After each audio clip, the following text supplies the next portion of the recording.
les États-Unis n'est plus un pays sûr, selon moi et selon beaucoup d'autres. L'entente des tiers pays sûrs devrait être abolie. Mais France, on sait aussi que on est misère quand ça leur plaît, on est aussi une manne quand ça leur plaît. C'est ça le problème aussi. Donc, c'est deux poids, deux mesures de temps en temps en fonction de ce que l'on veut et de l'intérêt qui devrait être servi à ce moment-là. Honneur, respect, mes chers amours. Contente de vous avoir avec moi aujourd'hui pour une autre émission très intéressante. Une émission qui se veut une émission d'information, d'éducation et surtout une émission de sensibilisation, de fraternité, car on en a besoin et il faut absolument que l'union fait la force dans ces cas de figure. Aujourd'hui, pour le faire, nous allons accueillir un militant, un travailleur, un accompagnateur dans le domaine de l'immigration avec les réfugiés depuis 2015. Il est, comme j'ai dit, un défenseur des droits de la personne, surtout en ce qui concerne ou dans la sphère carrément des demandeurs d'asile, des réfugiés. On l'a déjà reçu ici sur la chaîne Manzé Choublac et on va le recevoir une deuxième fois. Donc, Franz André est avec nous et nous allons avoir une conversation franche sur la réalité des demandeurs d'asile, sur la perception de la société canadienne et surtout québécoise et des réalités à en tenir compte lorsqu'on décide de laisser l'endroit où on est pour venir s'établir au Canada. Donc, c'est une émission qui concerne tout le monde, les Africains, les Haïtiens, les Sud-Américains, parce que c'est une réalité qui nous touche spécifiquement à cause des changements qui se font de façon récurrente ou sporadiquement en ce qui concerne l'immigration ici au Canada. Et on reçoit de suite Franz André. Bonne écoute.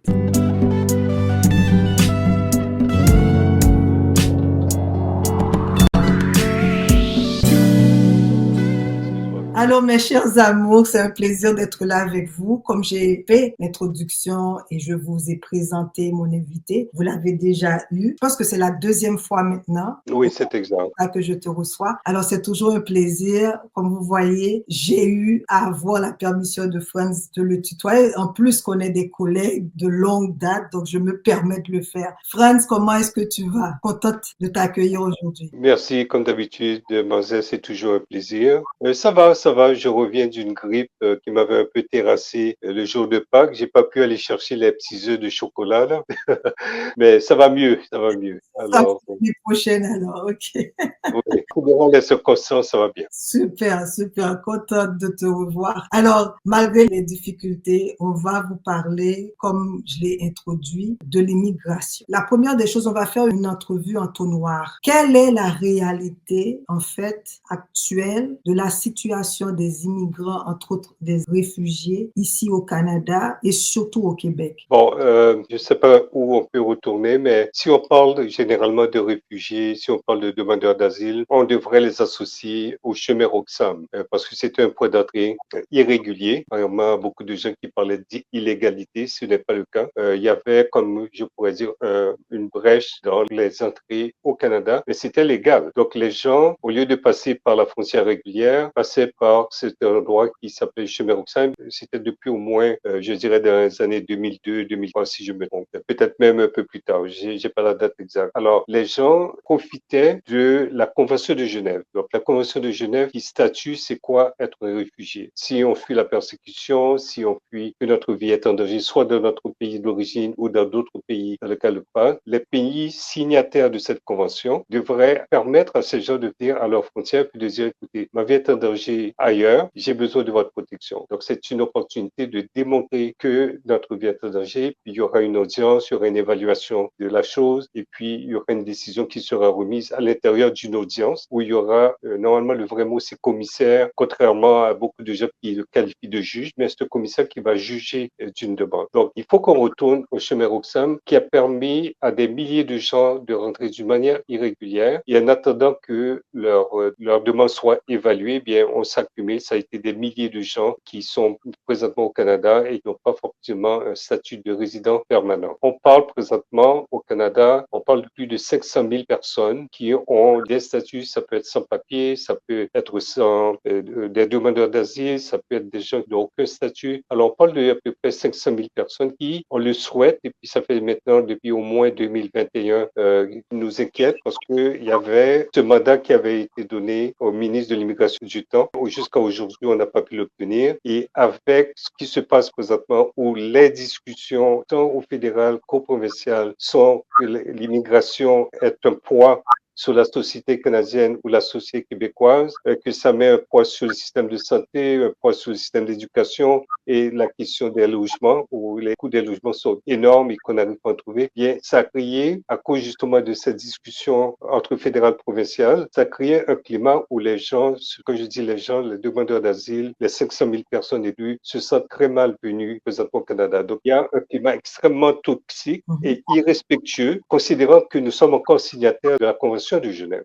Et quand on parle de Convention de Genève, les gens peuvent venir à la frontière. C'est une convention qui a été créée en 1951, Canada signataire en 1969, donc 18 ans tard, et qui parle de persécution d'ordre politique, question de race, question de classe, question de religion et finalement d'orientation sexuelle, et la question du genre. Alors c'est sur ces bases-là, en général, que les gens pouvaient faire la demande d'asile. La Convention de Genève ne tenait pas qu'aujourd'hui on a les problèmes climatiques. La Convention de Genève ne tenait pas compte, par exemple, les guerres intestines à l'intérieur de certains pays, comme si on parle de la communauté haïtienne.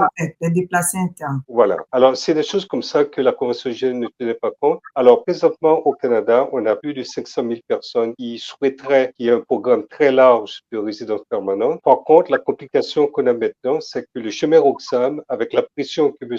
François Legault, Premier ministre du Québec, a mis sur le fédéral, parce que, effectivement, le chemin Roxham, c'est au Québec. Donc, la grande majorité des gens arrivent au Québec. Et oui, c'est vrai que ça a créé des problèmes au niveau de la santé, au niveau de l'éducation et le logement. Par contre, c'est des problèmes qui existaient bien avant que les gens rentrent massivement. Monsieur Legault, en 2018, a profité de ce qui s'était passé en 2017. Et on doit se rappeler en 2017 que Donald Trump, pour son premier mandat, avait décidé de ne pas renouveler la TPS, qui est le Temporary Protected Status, qui est l'équivalent de moratoire, pour des centaines de milliers de gens, dont des Haïtiens. On parlait de 50 à 60 000 ressortissants haïtiens. Et en même temps, Justin Trudeau avait dit, si vous fuyez la persécution, bienvenue au Canada, la diversité, c'est notre force. Et c'est là que nous avons eu cette vague de gens en 2017. Et Legault en a profité pour se faire élire sur la question de diminution de l'immigration. Il l'a fait aussi en 2022 et il se prépare à le faire encore en 2026. Donc, il utilise la question d'immigration comme cheval de bataille pour se faire réélire. Alors, c'est ça. Donc, on sait que de toute manière, cet élément d'immigration joue beaucoup durant les élections. Et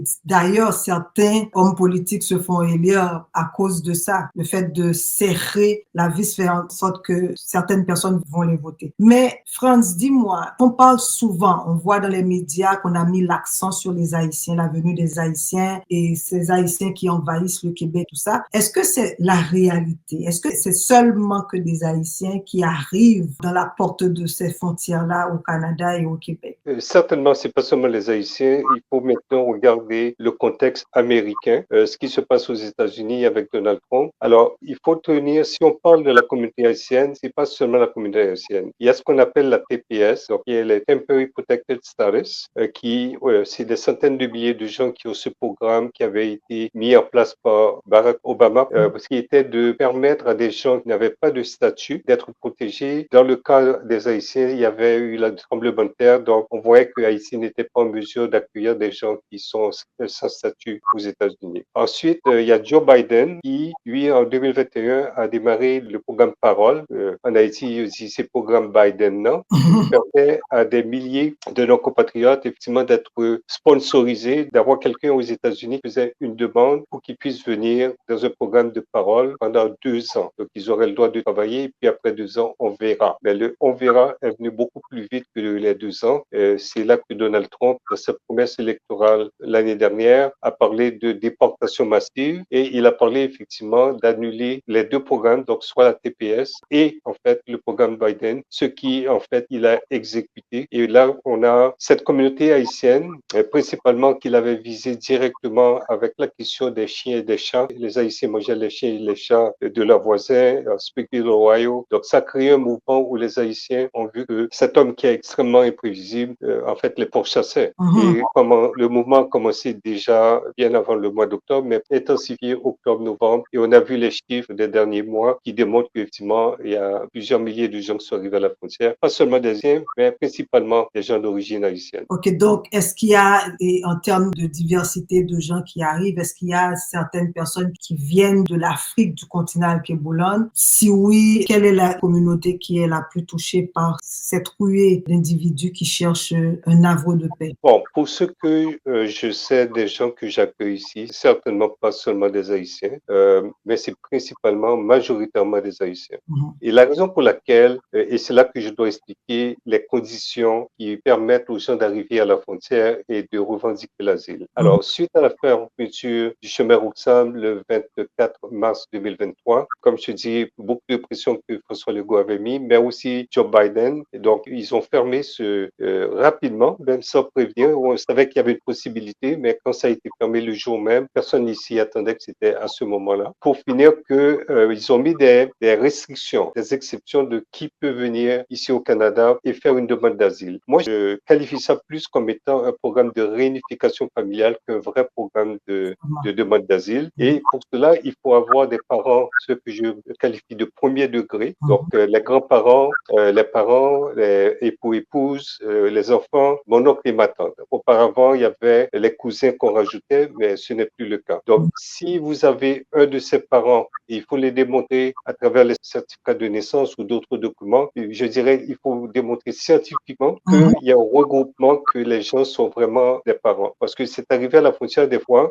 comme j'ai un cas présentement, où sur le certificat de naissance du jeune homme, au lieu de mettre 2 S, ils ont mis 2 C. Et puis ça cause problème. Il a été retourné aux États-Unis. Il est quand même rentré. Je parlerai tout à l'heure de les risques qu'ils prennent, justement à cause des gens qu'on retourne. Donc, il faut avoir ces parents-là. Donc, arrivé à la frontière, généralement, il faut que les parents se sont échangés par WhatsApp, entre autres, les certificats de naissance, qu'on puisse réellement déterminer la relation. Donc, si c'est la personne aux États-Unis, un neveu, donc le neveu doit avoir les papiers de l'oncle ou de la tante, et puis qu'on puisse voir les liens parentaux. Et même des fois, on demande aussi d'avoir le certificat de naissance du grand-père ou des grands-parents, voir le lien familial. Donc, le plus de preuves on a de cette relation familiale, mieux ça va être plus facile de pouvoir rentrer. Donc, ça, c'est des gens qui ont les preuves. Alors, quand on parle des chiffres qu'on a vus, c'est des gens qui ont pu arriver et le démontrer. Mais il y en a d'autres où la grande majorité n'auront pas cette relation, n'auront pas de parents ici. Donc, il y avait eu cette perception dans le passé avec le chemin Roxham, tout le monde pouvait arriver, tout le monde pouvait revendiquer, ce n'est plus le cas. Alors, là encore, comme je dis, c'est réellement un programme de réunification familiale plutôt qu'un vrai programme d'asile. Et d'ailleurs, les politiciens, et c'est là que c'est totalement irresponsable, même hypocrite, de dire, ah oui, il faut qu'ils démontrent que ce sont des vrais demandeurs d'asile. Écoute, tu mets un programme qui n'est pas un programme de demandeurs d'asile et tu accuses que ces gens-là ne sont pas des vrais demandeurs d'asile. Ça, c'est de la folie furieuse. Non seulement ça, ils ont aussi toutes les informations nécessaires sur ces pays qui ont des situations d'instabilité. Ils savent qu'en Haïti, il y a une instabilité. Oui, et non seulement ça, c'est la raison pour laquelle depuis 2019, le Canada a mis un moratoire, donc il y a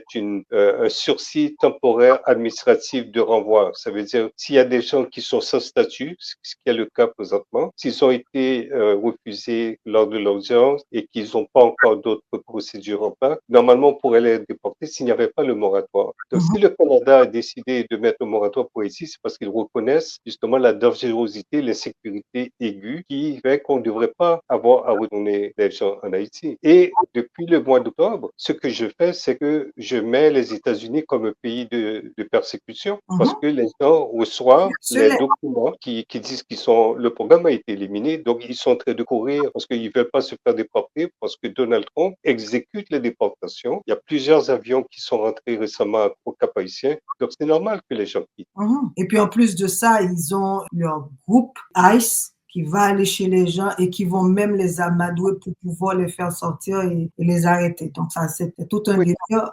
On oui, a- donc, oui, juste pour te montrer jusqu'où ils sont prêts. OK, ils vont chez les gens, ils vont dans les églises, ils vont même à côté d'une organisation communautaire qu'ils savent que généralement ces organisations-là desservent soit les Haïtiens, les Vénézuéliens. Parce que le programme qu'avait mis Biden, c'était pour 4 pays. Donc Mhm, on parlait Cuba, Venezuela, Nicaragua et Haïti. Donc ces ressortissants-là sont ceux qui sont présentement déportables du fait qu'ils ont éliminé ces programmes. Ce que je voulais dire tout à l'heure pour les exceptions pour pouvoir rentrer, donc je parlais des parents de premier degré. mhm, L'autre, une des exceptions, c'est être mineur non accompagné, donc moins de 18 ans. Si on arrive à la frontière sans nos parents, on peut revendiquer l'asile. La toute dernière exception que je condamne, mais qui est une exception que le gouvernement a mis en place, donc qui est légale, mais on évite les gens à rentrer illégalement au Canada, de passer par les forêts, les boisés, au risque de leur vie. On a vu déjà, au moins en 2022, où il y avait ce compatriote Christelle Richard, qui est mort sur le territoire canadien, tentant d'aller aux États-Unis. On a dû organiser des funérailles et mhm. j'ai apporté les cendres à son épouse. Mais ça, c'est le genre de choses qui arrivent. Et si on va faire des recherches dans les dernières semaines, il y a beaucoup de gens qui ont été retrouvés en état d'hypothermie. Mais le Canada met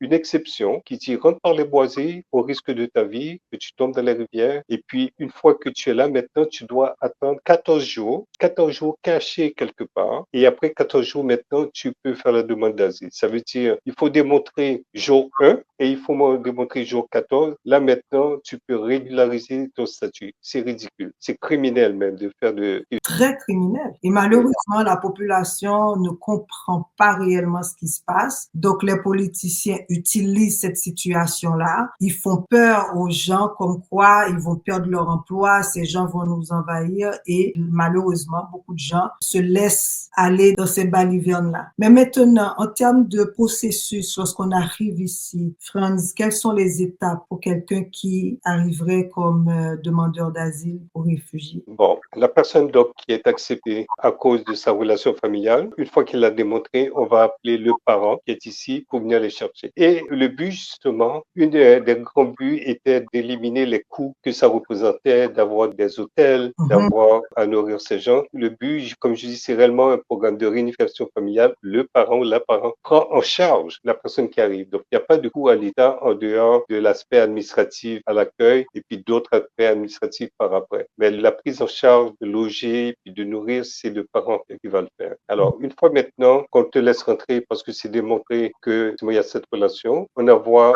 un message, venez chercher votre fils ou votre neveu et il faut maintenant compléter en ligne Mhm. sur un portail, ils appellent ça un portail, qui est le site du gouvernement de l'IRCC, Mhm. la demande. Parce que à la frontière, déjà, on a rentré des informations préliminaires, des succincts, et maintenant, il faut compléter la demande en ligne. C'est un portail dysfonctionnel. Il y a des erreurs à 2 endroits où on va coller, où on va te demander tes adresses des 10 dernières années ou tes activités des 10 dernières années. Et généralement, c'est là que ça devient problématique. Et même si les gens auraient pu le faire, mais le faire sur un cellulaire, c'est impossible. Selon moi, continuer à faire la demande, alors peut-être qu'on ne parle pas forcément français, n'est-ce pas?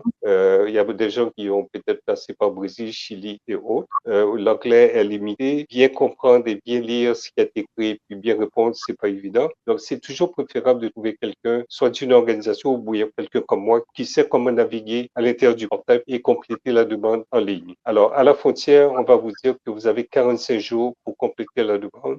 Autant rentrer des informations, mais aussi ce qu'on appelle le fondement d'asile, le FDA, où on doit inclure le narratif. Le narratif, c'est l'histoire. Quel réseau tu as quitté ton pays? C'était quoi les dangers? C'était qui les personnes? Parce qu'il faut que l'histoire démontre une persécution ciblée. C'est Mhm. moi, Hans André, qu'on voulait, qu'on attaquait, qu'on a menacé, qu'on a agressé. Et voici pour quelles raisons. Et voici quelles sont les personnes qui ont eu à le faire. Okay? La question que les bandits sont partout dans le pays, ils ont pris ma maison, j'ai dû me déplacer. C'est ce qu'on appelle criminalité généralisée et ce n'est pas une raison pour faire une demande d'asile. En Haïti, présentement, 12 millions de personnes sont exposées à des gangs, des bandits, donc qu'on appelle des militaires, qu'on appelle des mercenaires. Donc, il faut réellement démontrer que c'est une persécution ciblée. Oui, peut-être que ce sont des gangs, des bandits qui sont venus chez vous, mais c'est sur la commande de quelqu'un d'autre qui veut, à votre avis, pour une raison beaucoup plus grande. Bon, la question de l'histoire, c'est la partie la plus importante dans le processus. Donc, moi, ce que je fais, une fois qu'on a déposé ce que j'appelle un dépôt partiel, maintenant, on s'assoit avec les personnes et puis on voit avec elles comment on articule crédiblement le narratif. Parce que c'est à partir du narratif que le commissaire va lire et il y aura donc une audience et la personne aura à témoigner avec cohérence sur l'histoire qui a été écrite et naturellement aussi avec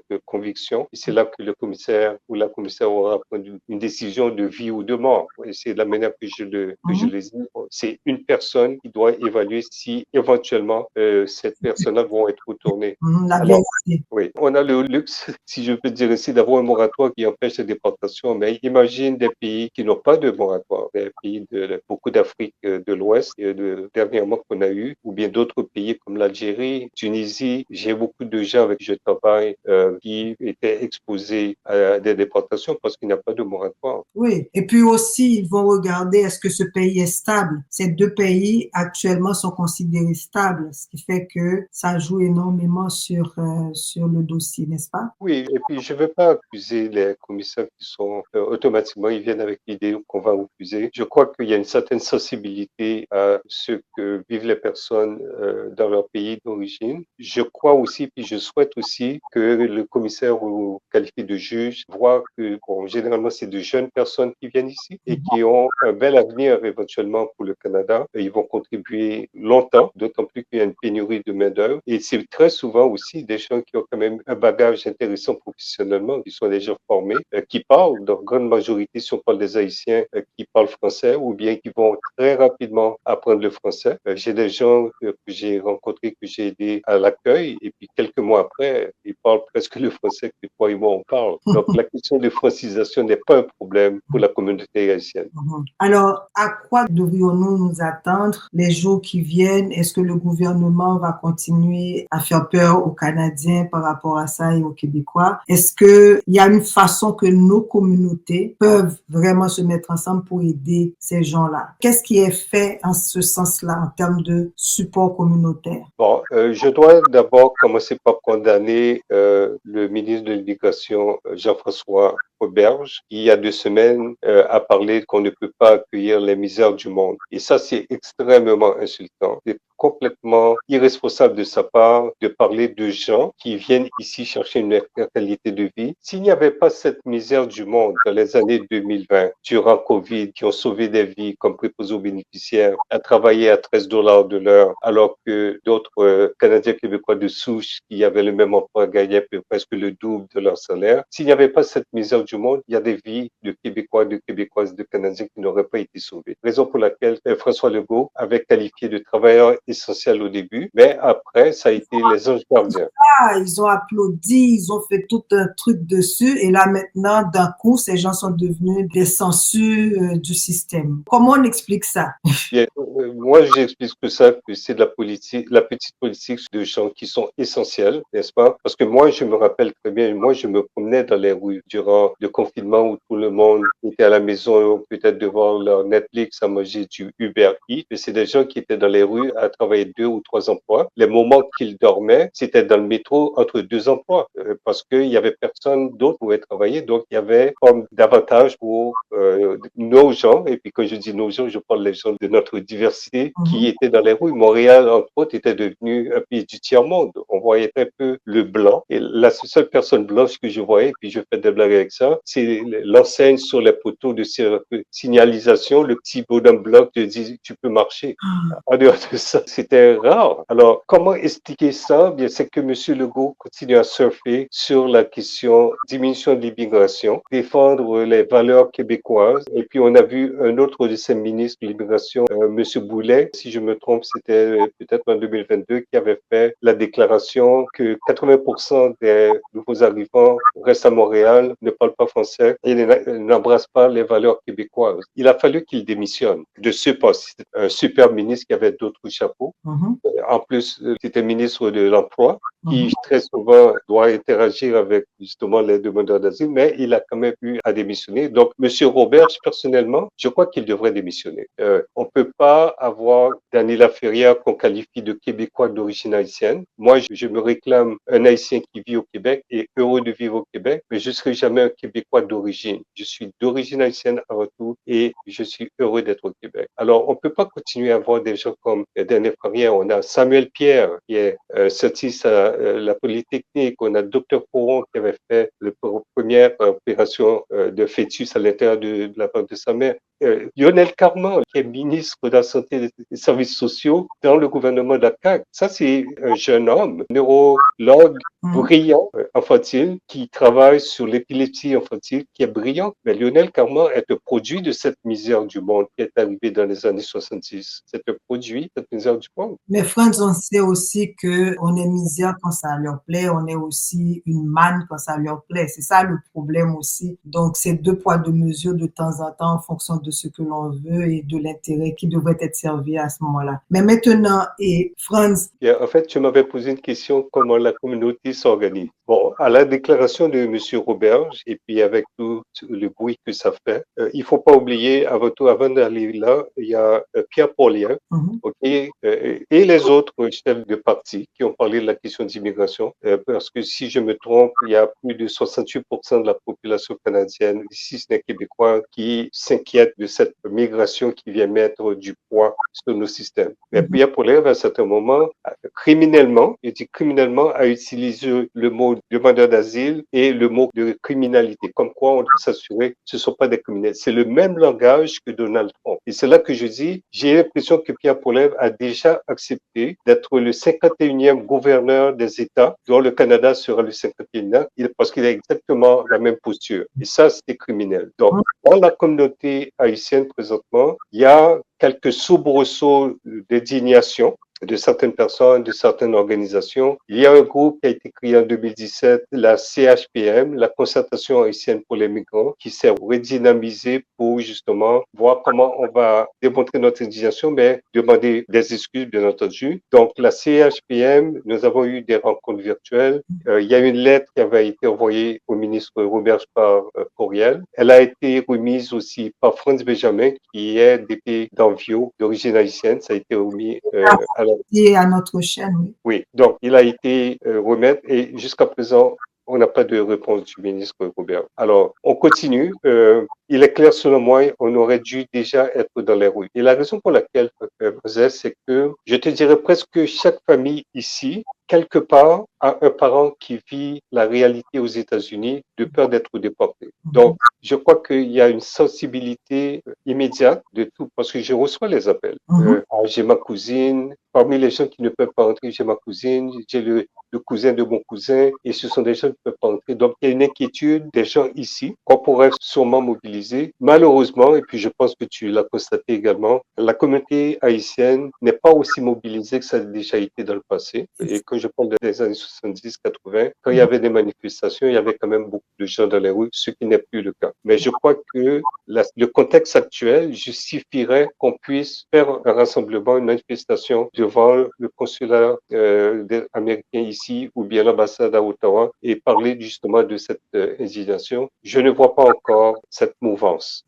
C'est malheureux, mais bon. Donc, j'espère que les Haïtiens, les frères africains qui nous écoutent aussi vont s'allier, vont se mettre ensemble parce que c'est une cause commune et qu'on pourra faire entendre nos voix parce que on sait que nos situations respectives dans différents pays et racisés, c'est les mêmes. Donc, il faudrait vraiment qu'on se mette ensemble. Alors, Franz, est-ce qu'un jour ce problème sera réglé, ce problème d'immigration selon toi? Bien, je pense que ça va être un perpétuel combat. Avant, je fais partie du groupe qui réclame encore le programme de régularisation pour les 500 000 sans statut, sans papier qui sont encore ici. On continue à pousser l'enveloppe. Nous avons globalement, donc mondialement, un problème de migrants.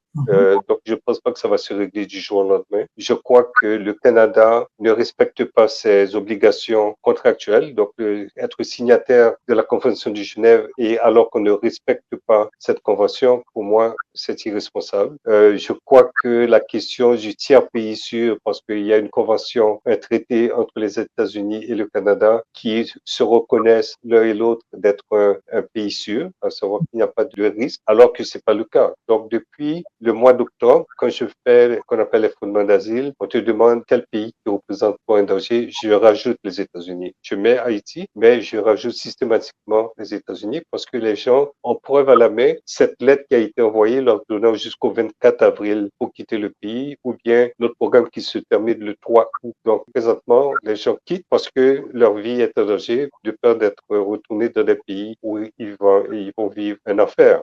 Présentement, Haïti n'est pas un pays qui peut recevoir des gens qui ont quitté Haïti il y a peut-être 10 ans ou même 20 ans. J'ai une jeune fille qui a quitté, qui est rentrée aux États-Unis en 2014. Elle n'a jamais voulu régulariser son statut. Et puis, elle a dû venir ici au Canada. Donc, ça fait 11 ans qu'elle a quitté ici. Elle avait 14 ans quand elle est arrivée aux États-Unis. Donc, c'était pas ça. Il y a une dame qui était aux États-Unis de 32 ans. Elle aussi, qui n'avait pas régularisé son statut. Elle a dû vendre sa maison, vendre ses biens pour venir faire une demande d'asile ici. Alors, les États-Unis n'est plus un pays sûr, selon moi et selon beaucoup d'autres. L'entente des tiers pays sûrs devrait être abolie, selon moi. Et le Canada devrait ouvrir un programme beaucoup plus large que les exceptions qu'on donne présentement pour permettre aux gens de venir ici et réellement revendiquer l'asile. Parce que le programme qui est là maintenant, oui, on te remet un document qui dit tu es demandeur d'asile, mais en bout de ligne, c'est réellement de la réunification familiale, des choses que les politiciens disent les vrais demandeurs d'asile. Oui, mais c'est la seule chance que tu leur donnes, c'est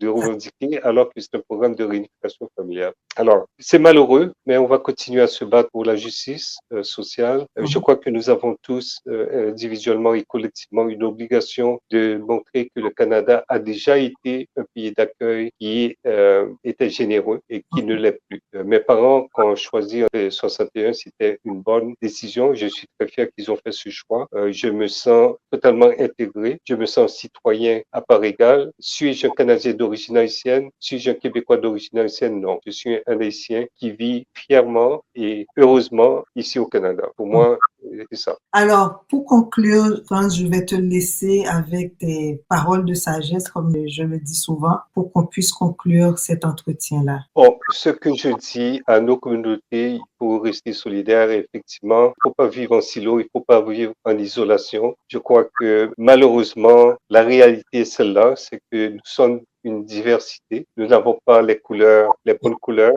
Malheureusement, nous sommes ciblés et je crois que nous devons allier, on doit être solidaires. Et quand il y a un mouvement ou il y a une manifestation, un rassemblement pour dénoncer ces injustices-là, il faut que nous soyons là. Peu importe les langues, mais la couleur ou les menaces sont réelles. Alors, les gens qui sont aux États-Unis, si vous écoutez cette émission, vous savez c'est quoi les exceptions. Donc, les parents de premier degré les démontrer avec les certificats de naissance et d'autres documents que vous êtes vraiment des parents. Vous avez aussi mineurs non accompagnés, moins de 18 ans. Et en tout dernier lieu, la question de rentrer d'une manière clandestine ou illégale, c'est pas moi qui vais vous dire de le faire ou de ne pas le faire.